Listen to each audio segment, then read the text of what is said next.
कितने पैसे मिले एक लड़की के? 30-40 एक लड़की के। ఇప్పుడు అస్సాంలో చూడండి, అస్సాంలో కూడా సిమిలర్ కేసు, ఆ విజువల్ చూడండి. हिंदू नाम लिया गया, ट्राइबल लड़की को लव जिहाद में फंसाया गया, एक लोकेशन में बुलाया गया, 2 और दोस्त बुलाए गए और लड़की का रेप किया गया. దేశం మొత్తంలో ప్రతిరోజు ఒక 4-5 కేసులు రిజిస్టర్ అవుతున్నాయి ఇట్లాంటివే.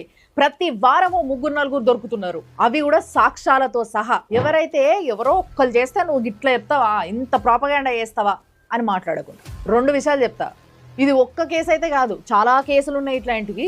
చాలా ఆర్గనైజ్డ్గా చేస్తున్నారు. హిందూ అమ్మాయిలకు చెప్పే విషయం ఏంది అని అంటే, నిన్ను పాడు చేసేటందుకు వానికి 8 లక్షలు ఇస్తున్నారు. అల్లకేలో 1 లక్ష తీసి నీ ముఖాన కొడుతుండు. ఓ ఫోన్ ఇప్పించుడు, ఇంకోటి ఇప్పించుడు, సొల్లు ముచ్చట్లు చెప్పుడు, ఆడికి ఈడికి తిప్పుడు, ఇలాంటి నకరాలన్నీ చేస్తారు వాళ్ళు. వీటికి వడిపోయినరు అనుకో, తర్వాత ఎంత నరకం అనుభవిస్తున్నారు అనే విషయము పోలీస్ స్టేషన్ పోయి తెలుసుకోండి. లేదా ఇప్పుడు దాకా నేను చెప్పిన కదా ఓ లిస్టు వార్తలు, అవన్నిటిపైన ఒకసారి స్టడీ చేయండి, అర్థమవుతుంది.